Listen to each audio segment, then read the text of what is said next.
James Ernest, Grueling Truth, here with Ray Lloyd, also, or better known as Glacier. So, what was it like growing up in a law enforcement family? Maybe jumping right in. I like that. It was cool. It was really, really cool. A lot of people have gotten to know that over the years because that was kind of one of the things when we came into WCW. They kind of Bischoff wanted to kind of put that out there, and it was great. My father was career law enforcement. What a lot of people don't know is my mom was not career. She spent most of her career with Georgia State Patrol. She was the highest ranking woman in the history of Georgia State Patrol when she retired in I think '99. She was the rank of lieutenant. She actually outranked my dad. And my twin brother became a state trooper, had a very successful career, and he ended up going into private business where he serves as expert witness now for like drug cases and DUI cases. So he's still basically in law enforcement, but making a whole lot more money. And then my two uncles, my dad's two brothers, one was a career Georgia State Patrol, the other one was a deputy sheriff. So yeah, it runs pretty deep in my family. So what sports did you play growing up? I've been an athlete my whole life. I started off, my twin brother and I, it was just us. We played just about everything we could get our hands on when we were, just coming up through like elementary school. But yeah, mostly baseball, football. As I got a little bit older, I realized I wasn't that good at baseball, so I kind of dropped out of the baseball right about middle school. I started studying martial arts when I was about 14, 15 years old. And, of course, that became kind of a lifelong thing for me and really obviously helped me out a lot in the wrestling business. It actually helped me out in everything. It helped me out when I went to play college football. Just, in the style that I studied, you had to really learn how to, move without, not really relying on your size and strength. It's more like being, kind of, not being there and kind of, diverting stuff away from you. So it really helped me, as far as an athlete and every other thing. But yeah, football became my big time passion, and until I discovered this pro wrestling thing, which was right before my senior year of playing college ball at Valdosta State. Yeah, I was going to say, with college, you ended up getting a scholarship. You were, a center? I was, yeah. I got a great story about that. I mean, I came through high school, and that was my goal. Mike Webster was some of the Steelers. Pittsburgh Steelers was someone who was a center of the Steelers. Was someone I just kind of really looked to when I was coming up through the ranks as playing football, and so I just thought, wow, this is kind of a cool position to play because you can kind of hide among all the madness, but it's a real pivotal position because if the center starts every play, if that exchange between center and quarterback doesn't work, I mean nothing else does. So I liked having that kind of responsibility, but my senior year, our offensive tackle in our third game just up and quit. And so my high school coach, we ran the wishbone option type offense where tackles really are the whole, backbone of that kind of offense. And he said, hey, look, we need a tackle. I need to move you to tackle. Are you cool with that? And at first I was like, because I was hoping to get a scholarship as a center, to go to play college ball. And but I said, what, this is a team sport, and that's where I needed. That's where I'll play. And ended up becoming the first all-state football player at my high school as an offensive tackle, but then still got recruited as a center and to play in college. So yeah, it all worked out in the end. That's good to hear it all worked out, yeah. Because, you're just trying to do the right thing for your team, and then that would have stunk if they would have said, oh, yeah, we're good on tackles in college, but that's good to hear it all worked out. Yeah. And then, the way I understand it, you made a lot of interesting connections through your football with Scott Hudson and Jesse Tuggle. Yeah. Scott went to school at Valdosta around the same time, and Scott, his hometown was really, and his dad was in law enforcement. Of course, Scott's in the legal profession. I think he still serves as a judge there in the Atlanta area, I believe. My dad was post commander of the post that was pretty close to where his hometown was. So yeah, Scott and I we didn't really get to know each other until we both got into the indie wrestling scene. But as Scott's still a good friend. I think the world of him. He's a class act through and through, and one of the guys who I really would have loved to have seen go on and do more announcing after WCW or more commentary. But and then of course, I came in my first freshman year, got redshirted, had a knee injury, and it was the best thing that ever happened to me, even though it kind of sucked at the time. It gave me that 5th year of eligibility, and lo and behold, my 82 was the first class that Valdosta State ever had for football, and back then a lot of schools in the South or colleges were starting their football programs like Georgia Southern and West Georgia, so it was kind of a trend. So I was really proud of being a charter member of that first team at Valdosta State since they've gone on now and won several national championships, and the program's still a very, very strong powerhouse Division II program. But that second year, which was my redshirt freshman year, a great class of athletes came in, including Jesse Tuggle. And for those people who may not follow NFL football, Jesse went on to have a great career with it. Played, I think, 13 seasons with the Atlanta Falcons, and several times All-Pro and made the Pro Bowl. Just to this day, I still see him pretty regularly when I'm up in Atlanta. He's just the most humble guy you ever want. He doesn't really tell anybody, "Oh, I was this, I was that." That's how he was as a player.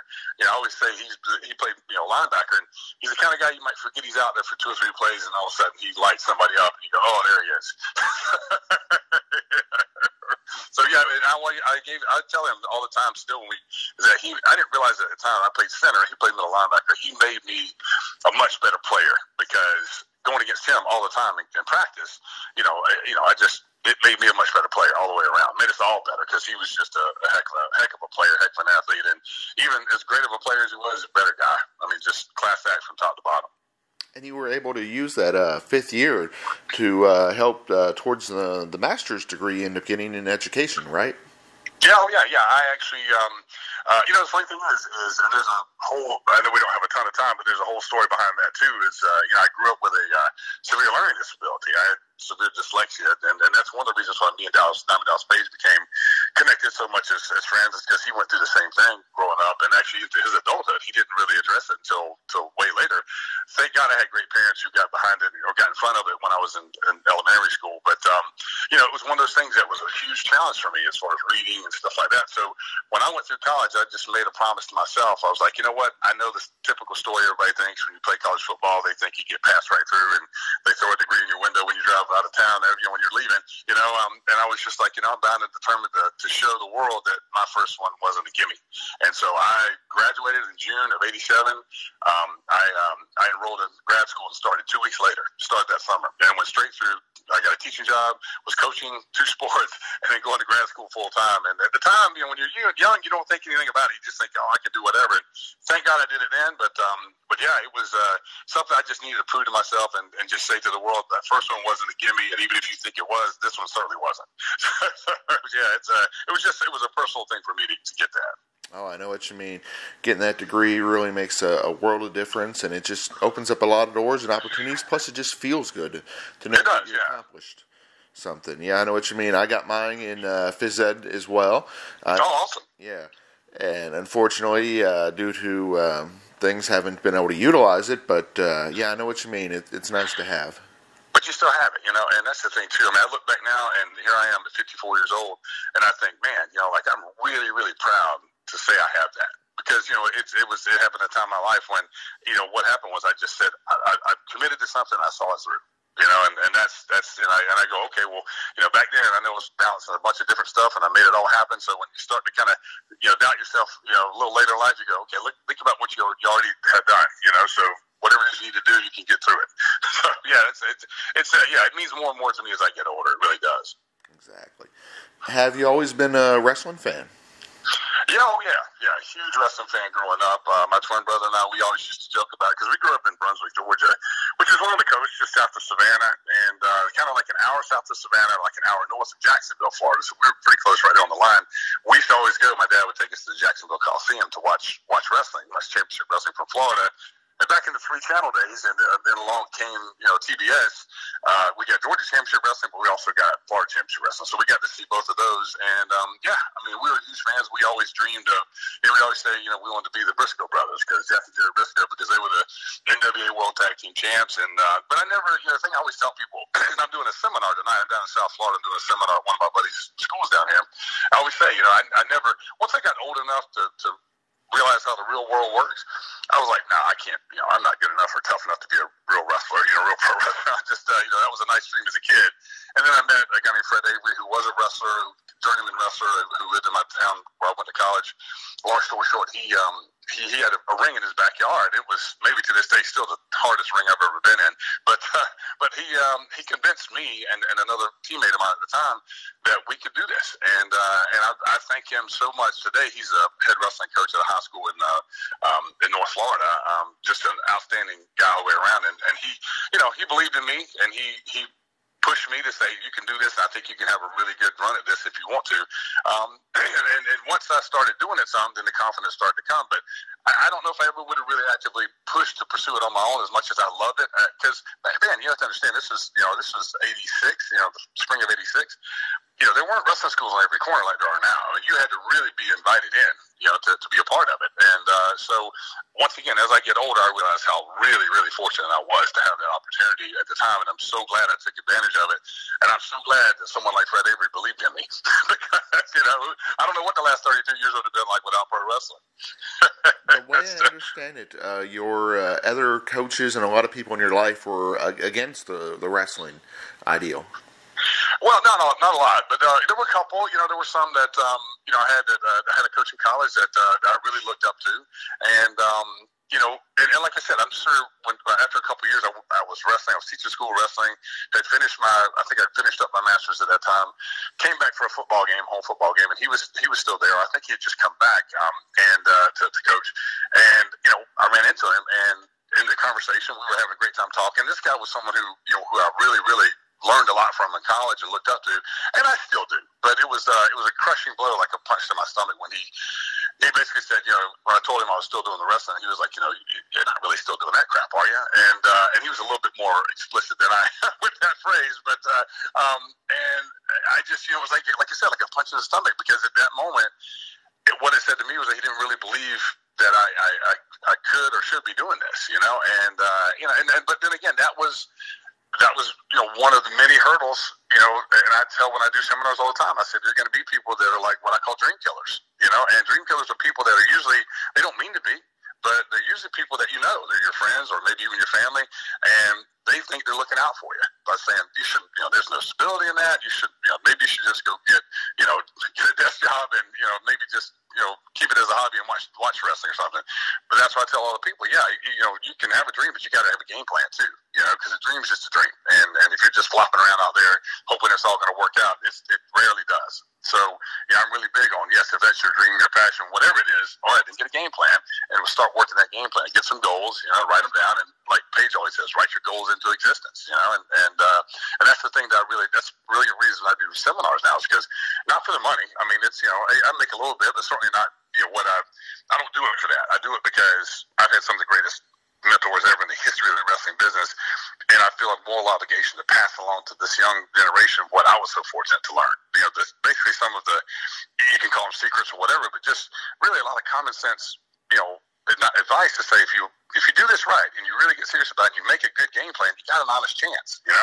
No guarantee, but you got an honest chance, and that's what I just feel like if I can pass that along, then I feel that I can rest easy when I lay my head down at night. Exactly, and that's one of those big things that to give them the chance, just so it is fair to them, because there's been times in different sports where the percentages are so darn low, and they just don't know those details to take them to the next level. Yeah, absolutely. And about a year and a half ago, me and QT Marshall, my business partner, who's had a great career with Ring of Honor, had some time with NXT. He actually now is working behind the scenes a good bit with Ring of Honor. We both worked behind the scenes for Cody Rhodes when he did the All-In thing in Chicago, which was a huge success about a month or so ago. But we have a school called the One Fall Power Factory in Atlanta. We partnered with one of my best friends since I was a teenager, a guy named Chip Smith. Chip is a world-renowned sports trainer. He's trained more NFL athletes than anybody out there. Some of the biggest names in the industry. And his facility is over 40,000 square feet, world class facility. We're a part of that, and QT has just done an amazing job. Putting in place, because I go up there as much as I can. I live in Orlando, and he's there day to day, and he's the head coach. And, runs all the classes. But it's just that's one of the main things we just hammer into the heads of our trainees is that, so much of this game is mental. Very little of your career is going to actually happen in the ring. There's so much of it that you have to do outside the ring to get a game plan, to know where you're going, to have some goals, carry yourself like a professional. One of the things I always say is like, when I do some of it, do you have a professional email? Do you have a professional voicemail? Do you have business cards? What if you were to run into, someone who could change your life in the wrestling world? Would you be able to give them a business card, that says, hey, this is who I am and what I do? And if you haven't thought about that stuff, then you're handicapping yourself, And so, yeah, it's just a lot of those things that, saying if with our wrestling school, we take a lot of pride in, we're getting ready to offer a fantasy camp come December 9th, just for fans who want to come in and have that experience of what it's like to be a wrestler for a day, So we try to do a lot of things to really give back to the wrestling community, and especially to the fans, because without the fans, we're nothing. They're as valuable part of the team as anybody else in the wrestling business. Exactly, and that's one of those great things that way you can differentiate, say, hey, if you are wanting to do it just for fun, come to the fantasy camp. If you're real, you're intense, come to the real seminars, that kind of thing. Right. Yeah, and we do a lot of those. We bring in a lot of the name wrestlers that we know might attract some people to come in, because my goal is I want to get someone who really wants to do this, who may be a 4 or 5 hour drive away, and say, you know what, that's worth it for me to go there, because I'm going to learn something, I'm going to make some good connections. Like just this year alone, we've had Sean Waltman come in, we've had Billy Gunn, we've had Abyss, who else we had? We just did a big super camp. We had Dr. Tom Pritchard, we had Les Thatcher, Kevin Kelly. We've brought in some of the best, and we continue to do that because we want to give people that aspire to do this, we want to expose them to those people and say, yes, a lot of any success in any business, especially pro wrestling, is relationships. Build those relationships, make those connections, try to be memorable, to someone who might could open up a door for you, And my favorite quote is, is it's not what you know, it's not who you know, it's who's willing to say they know you, who's willing to put their name on the line for you. And that typically comes down to a few things: your work ethic, your attitude, and your accountability. Like how accountable. If I'm not going to put my name on the line for someone who I know may not show up, or may not make me look good. So, but they have to learn those things. You think that they take this, that they already know those things. I'm learning they don't know those things. So we have to teach them that and reinforce it. And anybody that wants to know more about the school, I know we respond really quickly to any message that comes out. So if you have somebody that might want to be a wrestler, or yourself, it's just One Fall Power Factory. It's on Facebook. It's really easy to find. And we're glad to talk to anybody about it. We're the fantasy camp. We just talked yesterday with QT and I about that we are really going to try to advertise, kind of like a parent, child package. I used to say father-son, but now we have moms and sons, and fathers and daughters. So they're all wrestling fans. So we're going to offer a package where it can be a great day. Just parent and child, both wrestling fans, can come in and just experience what it's like to we have them come in and sign a contract at the very beginning of the day, and do some getting in the ring and doing some very, very easy stuff, just to if they want to, just so they can see what it feels like to be on the other side of the ropes, and cut a promo, and just and watch some matches that go on, and really just experience what it feels like to actually step into the boots of being a pro wrestler for a day, and enjoying that, and so. Once again, we'll be posting a lot of information about that too.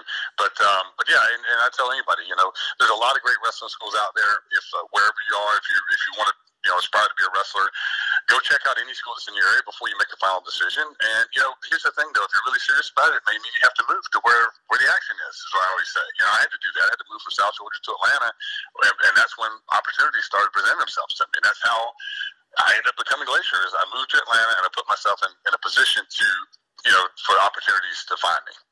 So that's one of the big things I always really preach, so to speak. So the important question is, are they going to have the one key thing that's going to make them feel like a true professional wrestler, which is, of course, a fanny pack?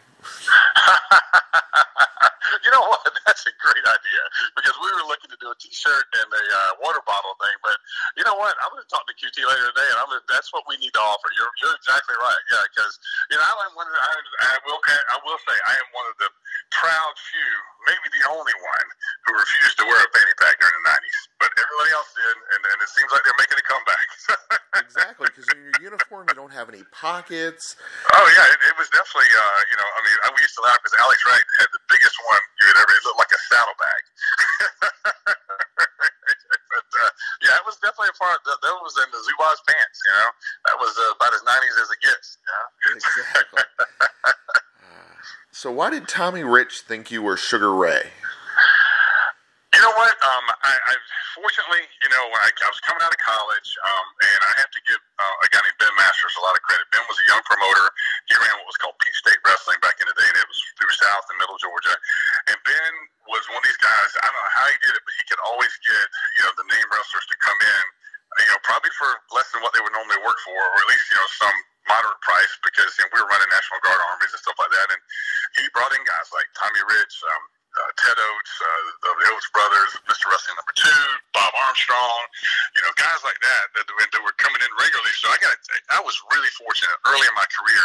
This was like maybe late into the second year I started working for them, and I just, you know, was able to meet these people, and you know, I had some stuff going for me. I was a former college football player. I'd lost some weight since college, so I was in really good shape, and you know, I mean, They just saw some potential in me. Tommy Rich, you know, he was working for, I think it was still NWA at that time, and it was soon to become WCW.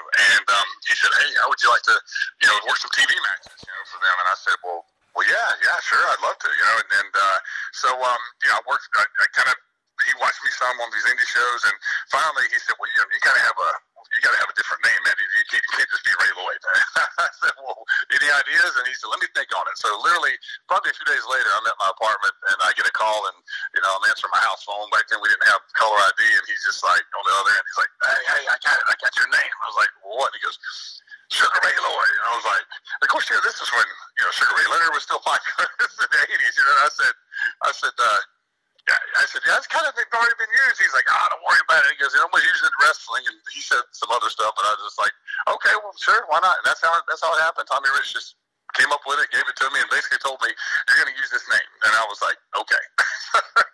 And then it's funny, like when I run into people that I knew before the Glacier days, they all still call me that. It's just kind of stuck over the years. And then the way I understand it, in that first match, it was against the Natural Butch Reed. Yeah, my first match ever was in Albany, Georgia, at the Albany Civic Center. If anybody knows that area, the Albany Civic Center is a pretty big building. You know, it seats like, you know, it seats probably, you know, 7,000-8,000. I mean, it's a, you know, nice arena. And here I am. You know, it was a house show match, so it wasn't being taped. And you know, and of course, you know, Butch Reed is this big, massive, you know, just incredibly gifted athlete, you know, and yeah, and so I literally thought, well, this will be it, you know, I'll blame survive this match. And you know, and you know, Butch Reed, you know, I got through the match, and he hit me with that big shoulder tackle off the top rope. I somehow survived that, and I was like, man, I don't know, maybe I got a shot at this. And then so a few days later, I got called to TV in Atlanta. My first TV match ever was against Great Luda, you know, and center stage in Atlanta. And I just had a nice reunion about a year ago there with Ring of Honor. I came out as a surprise last entrance in their Honor Rumble. So it was a nice little kind of way to kind of circle back to center stage. But yeah, and then I was off and running. I was teaching school, so that was during the summer. I had my summer off, so I was able to travel, and you know, I still had a paycheck coming in for teaching. I had good insurance. It was a perfect setup for me, and so yeah, and I did pretty good as a faceless opponent out there, and I learned a lot. I mean, my God, I got to share the ring with just about every big name I could imagine. So it was exciting and terrifying at the same time. But it was a great experience. I wish today there was more of a role like that for the enhancement talent, or whatever you want to call it, because it played a vital part in helping mold me into what I would become in the wrestling business. Exactly. That type of experience is invaluable, because you kind of get to see a glimpse into what the industry's really like, it seems like. Yeah, and you know, and you get thrown into, you got some responsibility. You got to learn, you know, you have a certain role to play out there, and you know, it kind of goes back to that old, you know, golden rule of wrestling. You know, it's just go out there, don't mess up. You know, shut up, keep your mouth closed, and don't screw up. and thankfully, I did that well enough to where they kept inviting me back. And which, you know, and the funny thing is, you know, I remember one of the referees who ended up being a referee in WCW with us. I remember him telling me back in the day. He said, you know, if they ever decide to give you a run, no one's ever going to remember any of this part of your career, so don't worry about it. And when we both were in WCW years later, you know, he said, we started talking about it again. He said, how many people asked you about, you know, doing those matches back in, you know, several years ago? And I was like, not one. You're the only one. He said, told you. so yeah, you know, it's wrestling is that kind of business where they make you remember what they want to make you remember. The other stuff just kind of fades away, you know, which is kind of cool. Exactly, and you were in it in the right time period because, because without having the internet and not having some of the things they have nowadays, because unfortunately, it's went to the other extreme where, one of my cohorts had Kane on the other day, and they asked him about Glenn Jacobs, and I'm like, no, just don't ask him. And they're like, no, I'm going to ask him. I'm like, no, don't ask him. That never happened. And that's the same thing too. You know, we live in this day, and this is one of the things I teach in my seminar in our trainings in Atlanta is, and I firmly believe this, and this is just my opinion, but I've formed my opinion after talking to wrestlers and veterans that I really respect over the years, and I still respect. And I always say, you know, professional wrestling, it's a spectacle, you know, and I don't like to call it sports entertainment, but a lot of people do, and that's fine, because it is really an equal balance of entertainment and sport. I get that. But what I always say is, even with the internet and all this stuff today, professional wrestling fans, they still spend a lot of money. It's still one of the biggest niche audiences in the world. And why is that? If they can go on the internet and find out every little bit of the inner workings of the wrestling business, why is it such a big, big market? And my opinion is because they still want to feel the magic. You know, and we create the magic if we do our job right. And I always say it's just like being, you know, you go see a famous magician, you know, David Copperfield or whoever, and you know you're not seeing quote unquote real magic, but you suspend disbelief and you allow yourself to really enjoy the show. But at the end of the show, David Copperfield doesn't come out on the end of the stage and say, hey, did you like the show? Great, come on backstage, let me show you how I did everything. You know, and I hate it that wrestling is, people have gotten to that point where they go, oh, there's no kayfabe anymore, all this stuff. You know, it will be that way if we make it that way. But I just know from my experience, people who buy a ticket and they come to the show, they don't want to see behind the curtain. What they want to be is entertained for a little bit. They want to see the magic. They want to feel the magic, feel it more than anything. And that's what will make them want to. You know, Luthez always said, and he wasn't the first guy to say it, but the first guy I remember saying it is they'll forget what you said and forget what you did, but they'll remember how you made them feel. The way you make them feel is what makes them get off the couch and come buy a ticket to watch you do this again. And that's why I always say, don't expose the wrestling business. You know, I mean, just let people enjoy the magic. That's what they want. The general audience doesn't get on internet and try to find out how the inner workings of the wrestling business goes. They just don't. I can tell you from my experience of talking to thousands and thousands of wrestling fans. Yes, we have our hardcore fans, and that's fine, but they'll show up anywhere. You know? Exactly. The general audience we have to really worry about. That's where the meat of the product, you know, it reaches. And so unfortunate that so many people, especially a lot of aspiring wrestlers, think that that's how they need to make their name, is that they need to go out and expose everything about wrestling. And I'm just telling you, that's barking up the wrong tree, in my opinion. No, I agree with you 100%. Yeah, it was nice back in the day when, you know, the bad guys were bad guys and the good guys were good guys. And yeah, and that's just, they played that character and they lived that character. Yeah. Right, and the thing is, they can still do that. That's my point. Is, you know, a bad guy doesn't have to be a jerk to people. He can still be a bad guy, still be arrogant when he's walking to the parking lot or through a lobby or something. Just be that guy. That's what they don't want to see, the guy who's going through some personal crap right now. They don't want to meet that guy. They want to meet Kane. You know, if they run into Kane, they want to meet Kane. You know, they want to meet Glacier if they run into Glacier. They don't want to run into Ray Lloyd, who's worried about he's got to pay a few bills by the end of the day or something on his phone. They don't want to meet that guy. And it's one thing that Luther has always said to me is, you know, you are not allowed to have a bad day in the public eye if you get any traction at all in this business ever. Just remember that. They don't want to see that part of you. They want the experience. Give them the experience. They deserve that.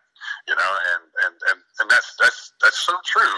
And it gets lost today with all this, you know, the access to social media and all this. Is very few fans want to see the real you. They want to see the image that you portray when you're up on that stage, which is the wrestling ring. Exactly. And then you mentioned wrestler number 2 and Bob Armstrong. How did they end up taking you to that next level? Mr. Wrestling number 2, for a lot of people, he was more of a, you know, even though I think he had a great run all over, he was more known for the Southeast. And, of course, that's where I grew up. So, and he was just someone, I really connected with him because he was someone that wasn't a super, super big guy in the business. He wasn't, he wasn't 6'5", he wasn't 275 pounds. But he was very, very good at what he did, you know, and it's like calling, you know, there's a term we use in the wrestling business where someone who's really, really good at what they do and who can have a great match with literally anybody is just what we call a mechanic, and he was that guy. He could make anybody, he could elevate anybody just because he was that good. And of course, as I got to know more of how that all worked, I really respected him even more. And he was always just, he was a kind, gentle, very giving guy to the rookies, not just me, but a lot of us. He was kind of like a fatherly figure, and but he was kind of aloof too. And I really loved that about him. Like, I didn't get to see him without his mask on until about the third year I knew him. Now you think about that now. I mean, and so when I did see him without the mask, it was a huge deal for me. And and I still know to this day, even though he's very old now, and and hopefully he'll still be with us for a while, but I don't know. I mean, he's living in Hawaii, but he's had a great life. He is. You'll find very, very few people that have seen him without his mask, even to this day, especially people of my generation. And, so to me, it's like he was like the Lone Ranger, and I was able to kind of hang out with the Lone Ranger, which is really, really cool beyond words. And for him to actually take the time to watch my match and kind of break it down for me and coach me, and other guys too. I mean, I wasn't just the only one, but, that to me was like, priceless, and Bullet Bob doing the same thing, and I got to know all of his sons, and became great friends with Brad and Scott and Steve and Brian. I mean, just that whole family, and to see them kind of ascend to their own level of greatness. It was like we all were kind of making it. We all became kind of like a great, very happy dysfunctional family, but yeah. So I got to see a lot of people come up through the ranks, and it was really cool. But someone like Bob and like Wrestling 2, those guys have always been very giving of their time and their knowledge and their experience to anybody that really would want to listen. And that's one of the things I tell some of the younger wrestlers is, don't be afraid to go up and talk to these guys, because they really love talking wrestling. They really do. And as long as you're not a goof and you approach them professionally and respectfully, most of them, I guarantee you, would love to sit down and just talk shop with you. So take advantage. You're going to hate yourself down the road if you didn't take advantage of stuff like that, because it's a golden opportunity missed by a lot of young wrestlers to do that. You mentioned the great Muda and working with him in the ring. The way I understand it, he ended up taking you under his wing a little bit and working with him on the road for a while. You know what? It's not necessarily like that. I mean, that story has kind of grown over the years. Not really that at all. I just, from what I understand, first time I ever wrestled him on TV, and worked with him, it was huge for me, because here I was, a young kid, really just trying to learn the ropes here. I'm in the ring with, at that time, he still got a great push because he was coming from Japan, and he really was the first guy that the Americans, wrestling audience saw that could do some of the high-flying stuff that is kind of almost standard today. And he was great. I mean, he was, he's bigger than a lot of people would think. He's a big guy. He's tall. He's, he's bigger than I thought he was when I first saw him. But here I am in the first match, and I got great Muda. I got Gary Hart, who I thought was just amazing. I was in awe of him. I've got Tommy Young refereeing, who was a legendary referee. On commentary, I had Michael Hayes and Jim Ross. It doesn't get much bigger than that when you're, just a young buck breaking into this business, And but what I did was, because I had some martial arts experience, very few people were comfortable working with Muda because of all the martial arts stuff he did. And I was like, hey, I'll do it. I mean, I'm familiar with all that. So I think that really helped a lot, me being offering to I was familiar with that. And I said, I can work with that kind of style. And, that really helped, I think, as far as in the eyes of Gary Hart. So from what I understand, Gary Hart made the request as we would go on the road is, hey, put that kid with us whenever you can. And so funny thing is, I rarely had much interaction with Muda himself. It was usually through Gary Hart, but yeah, I made a good enough impression to where I worked some more TV with him, worked some house shows, did some matches with him, and like I said, it opened up doors where I kind of got the reputation of, hey, if you want to have a good match with enhancement talent with someone who will listen and a good chance they won't screw things up, go with him. And I took a lot of pride in that. And so, and I had some great matches with people that, who I just idolized, and, so yeah, it was, but yeah, that story has kind of grown into something where I always try to squash it and say, no, it wasn't really all that. It was, what I always learned was that, Gary Hart was the one that requested me a few more times, and I was certainly happy to do it and glad it all worked out because of course, anyone that's followed wrestling knows Muda's career just, climbed from that point on. I was really happy to be a part of, his early success coming to the States. Yeah, I mean, he's known as, one of the all-time greats, and when you think of wrestling, Japanese wrestlers coming over to America, him and Liger, are some of the first ones that pop in the head. Let's see, so from there you did UWFI. Was that seems like it was more of a shoot or real wrestling? Yeah, it was. It was, and I tell you, the first time they recruited me to watch, I watched the tape of it, I was like, man, I don't want to go do that. I mean, it looks pretty brutal. And then I got coached into kind of how it worked, and which was as they would call it, kind of a work to shoot. It was basically like basically meant that okay, we'll go over some stuff, but when you're on your feet, because they allowed everybody to come in. They allowed judo guys, pro boxers, everybody to come in, and it was like if someone kicks you or hits you and knocks you out while you're on your feet, then that's it. You get knocked out. So it was pretty much all full bore. I mean, everybody was kind of fighting for your life out there, and but it was also like when we went over, a lot of times we wrestled Japanese wrestlers, so it's a little bit of that, kind of the country versus country. Like, hey, I'm kind of wrestling for the pride of the United States, so I want to make sure I look as good as I can. And of course, they're thinking the same thing.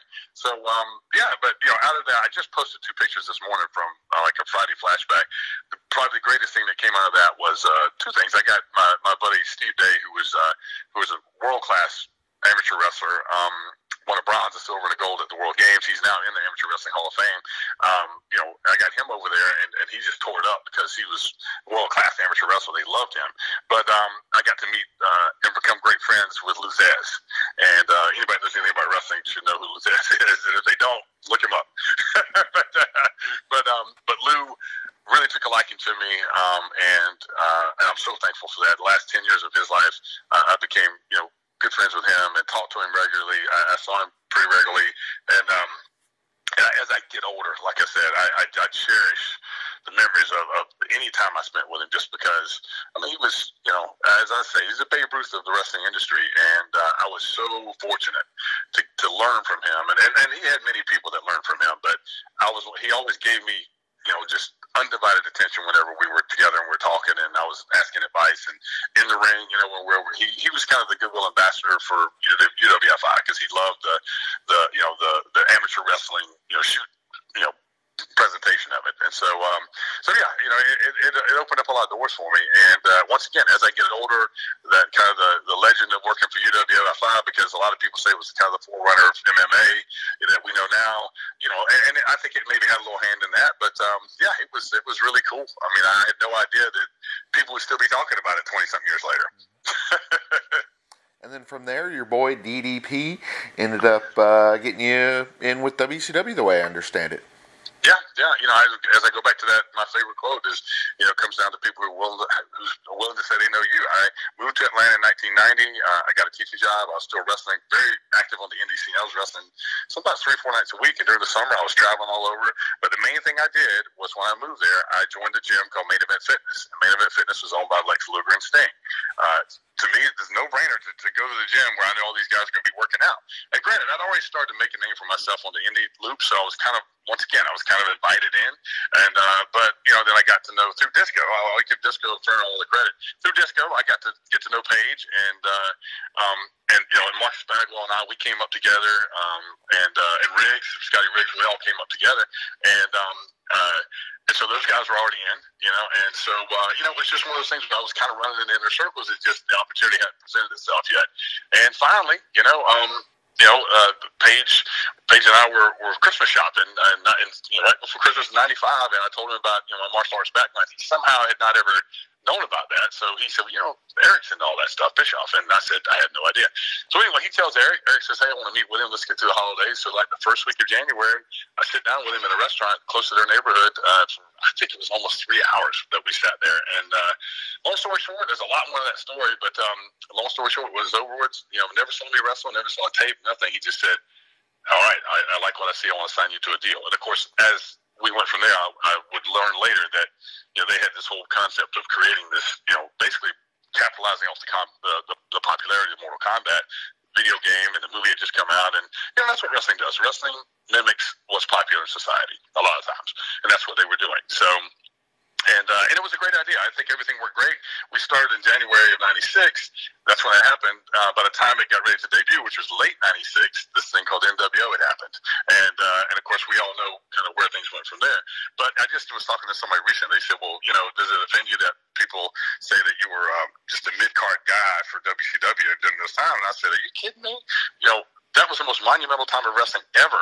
And I was very happy to be a mid-card guy on that roster, which is arguably the greatest roster of all time, or certainly one of them, where you had Hogan, Savage, Bret Hart. DDP would become a part of that. You had Lex, you had Sting, Macho Man, Roddy Piper, and on and on and on and on and on. And, Kurt Hennig. And like to be active part of that roster of so many guys that would go on to be legendary names in this business, and some that already were, trust me, I was very proud, for almost 5 years to be an active part of that roster. And that's something that, no matter if people are fans of the Glacier gimmick or not, you can't deny that, hey, I held my own during that greatest period of wrestling with some of the greatest names in the industry. And that's something I'll always be proud of. Exactly. You ended up in the ring with, some of the legends of the sport. I mean, It doesn't get any better than that. Yeah, and become friends with him. I'm still great friends with Goldberg. I'm still King Haku. Ming is one of my great friends that I see and talk to all the time. Someone I just absolutely admire and love on so many levels is just a great person and friend. That never would have happened. Those relationships never would have happened if I wouldn't have been there during that time. So, and the great thing about it too is, there are people that were big time critics of the Glacier gimmick. Trust me, no one knows that more than me. But what I've learned is over time is there were a lot more fans of it than critics, and because of the WWE Network and things like that, and social media, I've been relevant for the last 22 years, even probably more so now than ever. And I've kind of become, the Glacier gimmick has become, more of a pop culture figure than it ever has been. I get invited to as many, sci-fi conventions as I do wrestling conventions. And, and thank God I still look somewhat like I did when I was on TV. The outfit still fits, barely, but like last weekend I was in Oklahoma. I did a big show in Oklahoma. The kid that I wrestled, and he even put this on Facebook, because I had him come in the ring afterwards and we shook hands. And he said, he posted that, the reason he started watching wrestling and really getting into wrestling was because of Glacier. And, and moments like that, make it all worth it, for every critic that ever said, oh, they didn't like the gimmick or whatever. And I tell all my wrestling trainees, and I tell every person in the seminar, if you have thin skin, you leave this business right now, because they're going to be critics. They're going to be people that bash you no matter how good you are. I always tell people, look at the greatest superstar in our business right now, whether you like him or not, it's John Cena, biggest name in the business. There's a lot of people that just totally, absolutely, for whatever reason, despise John Cena and his gimmick. But there's a lot of people that love him, and he's the one who's laughing all the way to the bank. There's always going to be people that are going to hate on success. And it goes back to Dallas. Dallas used to always say there's going to be people in every corner that tell you what you can't do and why you shouldn't be doing it. And either you listen to them or you don't. You just say, okay, well, I'll listen to you, or either, you know what, I'm going to prove you wrong. It just depends on what motivates you to do that. But how could you have the uniform still? You sold it to Sonny Ono for 10 times or something. Yeah. It's funny, I ran into Kaz at main event after he had it. He didn't give it back to me after a while, and I was just like, I ran into him, I said, Kaz, it's like, they're going to get my uniform back to me, or the armor back to me? And he says, I said, well, no, what'd you do with the armor? And he said, he looked around and he said, it's gone. I said, what do you mean gone? And I said, what'd you do with it? He just rubbed his fingers together like he made a lot of money off of it. Eventually I got it back from him. I negotiated a deal with him to get it back. That's good to hear it worked out, because I was always wondering that. I mean, how much kayfabe that was when you changed that over there. If it was, But it was just one of those things where it was a natural progression. I mean, because the booking committee was changing it seemed like almost every month back then. So and they always wanted something different. So they wanted me to do this, and they wanted me to do that, they wanted me to do this, and I wasn't the only one. They were doing that with a lot of people, and so it was in disarray, and we all know how that ended because it was in disarray. So and that's the funny thing. I mean, there's a great book out, called The Death of WCW. There's actually a revised edition. I think that just came out last year, maybe. But I had to read that book just to remember so much of all the monumental stuff I was there for. Because back then, we didn't know we were experiencing wrestling history. I was just trying to keep my job. So I showed up every week. I had my head down. I did my job, and I moved forward. So to go back and read it all now, I go, oh yeah, I was right there for that meeting. I was there when Eric Bischoff was standing in the catering saying, "We got to kill WWE and Vince McMahon the ratings every Monday night," and just going, okay, well, and he was saying, I want to run. My goal is to run, every other wrestling company out of business, and we're all thinking, well, we don't want that. We want options as far as place to work. And we see right now, of course, it didn't go that way. It went the other way. But competition is good. That's why you see a Lowe's somewhat close to a Home Depot. Competition makes both of them better, and it made us better. That's why arguably the greatest time in wrestling history was during the Monday Night Ratings War, because you had two companies that had a lot of talent fighting for fan viewership, and the fans loved it. It was a great time for fans. It was a great time for promoters. It was a great time for wrestlers. It was a great time for the cable executives. It was a great time for everybody, and we don't have that now, and it's sad that we don't. Exactly. Hopefully, we will again. What he says. Because you're right, competition does. I mean, it creates ideals. It creates a lot of great things. It does, and it's good, healthy competition. It's like when I promote our wrestling school. I always say there are a lot of great wrestling schools, in the Atlanta area, the Georgia area. I always say go visit all of them, including us. And at the end of the day, make a decision on which one seems to be the best fit for you. We may be, but another school may be. And go where you feel is the best fit for you. And that's, to me, that's good, healthy competition. I can't tell you how many people post on Facebook I like of their wrestling school and what they're doing, because I want them to succeed, just like I want us to succeed. I want there to be good places for people to go to train to learn how to do this right, and if it wasn't that way, I mean, that's just being selfish, and closed-minded, and I hope I never get accused of being that. Exactly. Now, you mentioned the NWO being a part of your debut and how basically the influx from them kind of postponed your debut for a little bit, didn't it? You know what? There's a lot of answers to that I still don't have to this day. It didn't really, from what I understand, this is what I do know, is I did my initial debut, and then they pulled me off TV for a while.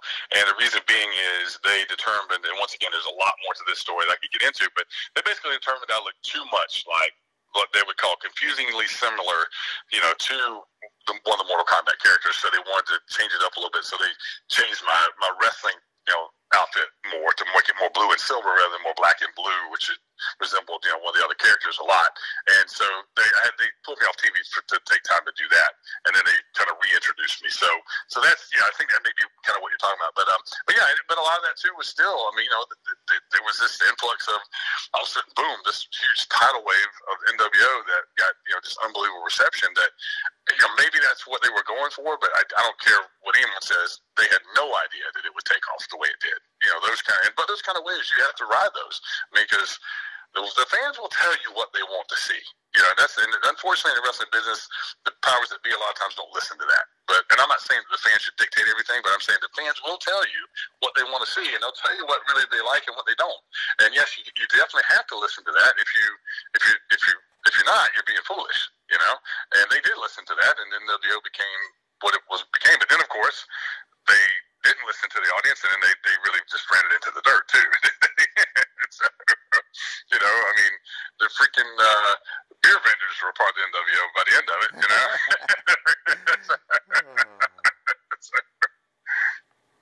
That's very true. I mean, it did seem like anybody with any connection to WWE or WWF was brought in and was made NWO instantaneously. And even some of your WCW guys, like you mentioned how you had started with Bagwell and them, were just all brought in, and it seemed like there was, I mean, it almost had it did have its own roster, if not bigger than WCW. Yeah, but to me, it was all proven that you couldn't hang everything on that when they did the NWO pay-per-view, and it really didn't register well with the fans, and that was basically, to me, saying, which I knew all along, is you have to have a healthy balance of everything. I've always said with Dusty, one of the things I learned from Dusty years ago is wrestling is a circus when it comes to town, and there are a lot of different acts in the circus. and that's what wrestling audiences have come to appreciate and want from a good wrestling show is a lot of different acts, and if you try to make it all one standard thing, it's just kind of, it wears thin pretty quick, and it did, Exactly. If you have all tag team wrestling, or you have all luchadors, or you have all big guys, it gets old. I know what you mean. Yeah, well, I look at like in the height of Dusty's career, which is that mid '80s, mid to late '80s. You had, look at the roster. He used to always talk about how diverse that roster was. You had Dusty Rhodes, Ric Flair, Ricky Steamboat, the Russians, Nikita Koloff, Ivan Koloff. You had the Rock and Roll Express. You had the Midnight Express. Everybody distinctly different, but all very entertaining and all an attraction by their own standard. But together, they make up the circus. And everybody, when they come to see the circus, they get to see every one of them. And there's not 10 Ric Flairs or 10 Dusty Rhodes or 10 Russians. They had very distinctive personalities and looks and personas. Together, they made an unbelievably great show. And that's what I think has been lost in wrestling some. And that was awesome how you did my segue for me, because I was about to ask you about Turnbuckle Championship Wrestling. Yeah. Perfect timing with Dusty Rhodes. Some of the greatest years of my life for a lot of reasons, but one mainly because I grew up like most kids of the '70s that watched wrestling. Dusty was someone I idolized, and getting to know him on a personal level, it was cool beyond words, and now being a part of and the Turnbuckle years were great. Yeah, I wish they would have been more. But as I look back on it now, I realize that during that period that we had, which is, I guess, around about 3.5 years maybe, it was awesome. It was awesome. And if it would have stretched out to have been a lot longer, and it might not have really been a good experience, that might not have been so good. But during that time, even though we went through some highs and lows during that time, just to be able to work with Dusty and have a roster there that was arguably just an outstanding indie, roster for wrestling, was just great. And but just being able to collaborate with Dusty and everybody was, it was kind of like a small independent circus. We all pulled together when in their lean times. We agreed to stay there and push through and back Dusty, and it was kind of like a little traveling show. We had our home base in Marietta, Georgia, there, what we used to call Turnbuckle Towers. Where the wrestling school was and the offices were, and and it was a safe haven for everybody. You could stop if you're having a bad day. You could stop by there, and Dusty always had the small cooler where you could grab a beer out of the cooler and just kind of gripe about what was bothering you, and then you just replace the cooler when you the next trip back over. And it was a great world. It was some of the best experiences of my entire life, and not only just the wrestling and not only getting to know Dusty, but really getting to know Dusty and the family, getting to know Michelle, his wife, and Teal, his daughter, and Kristen and Dustin, and of course Cody. It was, and to see Cody now where he is and Cody and Brandy, his wife, trained at my school in Atlanta. To see where he is now, I feel almost like a proud uncle, standing back and watching him, because he's living life on his terms, and I'm glad if there was someone in the wrestling business who made that happen. I'm glad it was him, because he's worked so hard. As much as he loves being the son of Dusty Rhodes, he's worked so hard to make his own identity, and I don't think anybody can deny, especially the last couple of years, he has really etched his own identity and his own brand, here in the wrestling world, and I'm really proud of him for that, and I know Dusty would be too if he was still here. I agree with you, and I feel that all-in event that they did, really can hopefully spark some change in professional wrestling to give others more options, besides feeling that they just have that one place to go. Like you said, having competition really does make a big difference, and it does allow for creativity. Yeah, and I hope it does too. I hope that that's and here's the thing: it's not anything against any of the big companies, Japan, Ring of Honor, WWE. It's not anything against any of those. It's just saying that, hey, listen, if there's another option, that's good for everybody. Once again, competition is good, and healthy competition is very good, and it gives the talent another option as far as work and a paying gig that's actually more than just $5 and a Coke and a hot dog from the concession stand. It's a legitimate opportunity, and I hope they keep doing the shows, and I do believe they'll have a very loyal following. Hopefully people will be able to branch out and maybe follow suit and do some of the same things, like you said. And I Paul Orndorff is a guy who I really became friends with. And Paul was the first guy to really ever make me understand or explain to me that wrestling tends to go in like 5-year cycles. And he said it's usually peaks and valleys. He goes, that's the history of wrestling. If you look at it, it probably will continue on that path. And now I think we're, over the last year, maybe 2 years, it's been really strong for the wrestling industry. And maybe that's because the economy is getting stronger all across the country. But it's still, it's a great time to be in the wrestling business. There's a lot of hope, a lot of, opportunity for people to get out there and I always say, it can be, to have a good part-time gig doing this. I mean, there's some people who are trying to do it full-time, and God bless them, because it's very hard to do. But I always say it can be your part-time gig, but it can still be your full-time passion. Dive into it. Now's a great time, and soak all that up. Get as much experience and knowledge as you can. And that's one of the things that people ask me all the time. Like they say, like, what if I had someone ask me this a while back, and I just looked at him with it, like, and I think he just was amazed at how simple my answer was. He said, like, really, like, if someone, if you have one bit of information you can give, advice to give to an aspiring wrestler about how to make it in this business, what would you tell them, or what do you tell them? I said, very simple. Show up everywhere. Show up everywhere. Be memorable when you get there. Do something. Help set up chairs. Help sell tickets. Help clean up afterwards, which is huge because everybody seems to disappear when it's time to do that. Show up everywhere. Increase your value to the people who can book you, and it's amazing. It's simple, but very few will take that advice and actually do what needs to be done with it. Very true. Yeah, I was going to say, in the couple wrestling shows that I've worked, we've done a couple at a local venue, Bogart's, set up one with the NWF and set up one with Cody Hawk. And you're right, the people that were there to help set it up were great, but you notice at the end of the night, there were about half the people there to help take it down. Right, and that's when I was running Turnbuckle. I wasn't running it, but Dusty gave me the power to basically oversee the talent and really run the locker room. That was a big thing. I had to.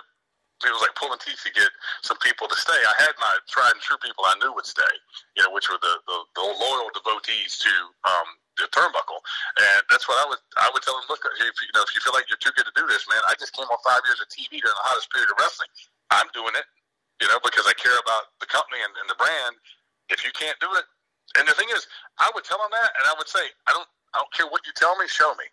You can tell me you're going to stay after and do it. I don't care. And whatever your reason is for leaving, it's not good enough. You knew you were going to be booked on this. I told you this was part of it. If you're not willing to do that, I'm just going to remember that next time. I'm not saying I'm going to hold it totally against you, but I'm going to remember it next time. And the people who do stay, and if there's an opportunity, I'm going to go to them first because they have shown me that they care enough about us to help us in any way they can, and those are the people that I'm gonna help first.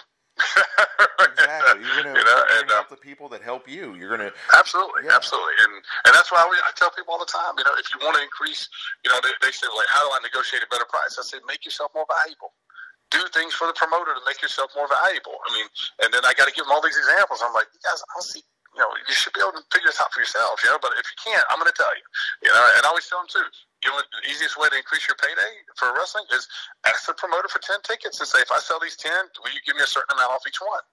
I guarantee you they'll say yes, because there's 10 tickets they're going to get sold that they wouldn't normally sell, and so there you go. You immediately find a way to put money in your pocket. If you don't have 10 sympathetic friends or family or coworkers that'll buy the tickets, then, go find other ones, but those are those things that most people just don't want to do. I always say successful people do what unsuccessful people are not willing to do. Not what they can't do, what they're not willing to do. And just be that person. Do things that other people are not willing to do. And they're not complex things. They're pretty simple. You just got to put a little legwork in.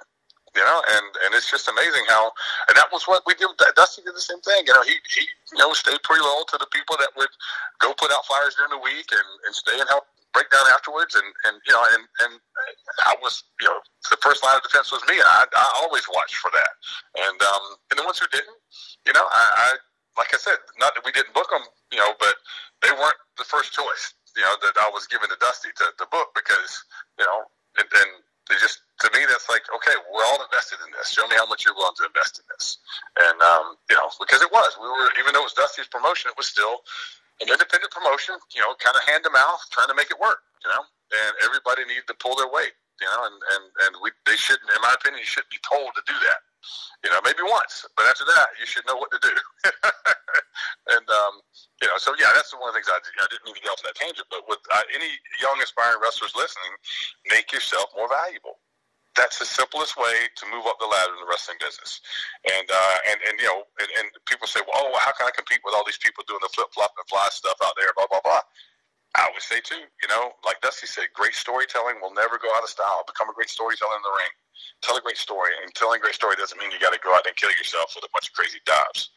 If that's your thing, great. But just understand that when you do that once, now you have to keep doing that.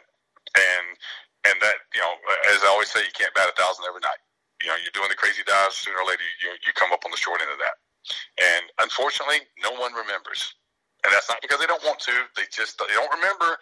Once again, I take it back around to the Lou. They don't remember what you said or what you did. They remember how you made them feel. That's them that brings them back, is how you made them feel, not the crazy dives. Like I always say, not the fireworks show. No one goes home and raves about a fireworks show. It's good for the moment, but they don't go home and tell their aunt and uncle, "Oh my God, you should have seen this part of the fireworks show that went like this," and blah blah blah. Oh my God, no, they don't go say that. They go, "Yeah, it's a good fireworks show." It's not memorable. It's not meant to be memorable in that experience. It's meant to be entertainment for the moment. And when you're just doing a bunch of high flying crazy moves, that's what that is. That's not memorable, and that's it's certainly not as memorable as a great story, and that's what Dusty used to say all the time back in that day, in the '90s. Michael Jordan was the athlete of the time back then. He's still one of the greatest ever. Dusty would always say, as great as he is, if you watch a 3-minute highlight reel of Michael Jordan doing all these crazy dunks and all this stuff, you almost get numb to the fact that he's that great, because all you're seeing is just these great move after move after move after move. But when you watch him in a full game, and you can appreciate him coming out of nowhere and doing this great move against some of the greatest in the industry that he's playing against, then all of a sudden you realize, wow, he's telling a great story throughout that whole game, and that's what's memorable to people, is how he makes them feel during those moments of the game, and that was the best example I'd ever heard, of someone who I really, really respect, in the business, and who, let's face it, was one of the most legendary figures in the business. So that's my little coaching point to anybody who's listening, who's an aspiring wrestler, is make it more about the story. Tell a great story. All the other stuff will work itself out. It's not about the moves. The moves are important, sure, but as Dusty would always say, it's how you decorate around the moves that's equally important. Before I let you go, I want you to tell us where fans and inspiring wrestlers can, find your website to, sign up for training, or can follow you on social media, that kind of thing. Yeah, I appreciate that. My fan page, I've learned, the websites, not a lot of people go to websites anymore, but my Facebook fan page, please follow me on there. It's just Glacier Ray Lloyd, or One Fall Power Factory. It's 4 words. One Fall Power Factory we post a lot. I post a lot of stuff on there too. I post a lot of things for aspiring wrestlers on there, because I want them to, things that I think might help them, just advice and motivational stuff. And then also, like you said, I have a lot of people don't know a lot of times that I got my master's degree in health and physical education. Was a school teacher for about 14 years. I started a health consulting business a while back, and I'm kind of revamping that here these days. I got a great product. I market one product. That's one that's really helped me a lot. If anybody's, helped me as far as just feel a lot better, sleep better. If anybody's interested in that, if that piques your curiosity, just go to glacierhealthyliving.com, leave me a message, and I'll be glad to contact you directly. And as a health consultant, give you some advice on kind of what's worked for me, not just on any product or anything, but just lifestyle, what's worked for me as far as health and nutrition and exercise. Of course, DDP yoga is a big part of my day in my routine. He now calls it DDPY, so I got to get used to saying that now. but yeah, glacierhealthyliving.com. You can find out what I'm doing away from wrestling, that stuff I'm real passionate about. But Glacier Ray Lloyd on Facebook, I've started reposting a lot of stuff on there. I kind of went dormant for a while on that. And, of course, the One Fall Power Factory. We've got our band camp coming up December 9th, which is, like I said, it's not just a ring in a warehouse. We have 2 world-class rings in a 43,000 square foot world-class facility where if you're a football fan or a pro baseball fan, to come in there and see, where some of the greatest names in the pro sports have trained, along with what you can see wrestling wise. It's I think we're going to make it very affordable. I think don't quote me on this right now. I think we're going to do it $99 for the day, and for what we're offering for the whole day, that's an unbelievable price for what all the fans are going to get to come spend a day at our facility. So, and I tell every time we do camps, I tell people all the time, you can ask anybody who's done any one of our camps. I always make a point to have a couple surprise guests show up, that are usually some legendary names in the industry. So I've had my tag team partner Ernest Miller show up a couple times. We've from Cody to Dallas to whoever else. I always try to. I always tell people, just think about who maybe lives somewhere in around the Atlanta area. Any of those people are prime candidates to show up unexpectedly at any of the things we have going on. And I always do that as an added bonus. I want people to always, as Luthez taught me way back, give the people more than their money's worth, and they'll continue to support you. And so that's what we always do with anything we offer. We try to keep it affordable, but we try to give them more than their money's worth. Sounds great. I'd like to thank our guest, Ray Lloyd, also known as Glacier, for being on the show today. Thank you, guys. I really appreciate it.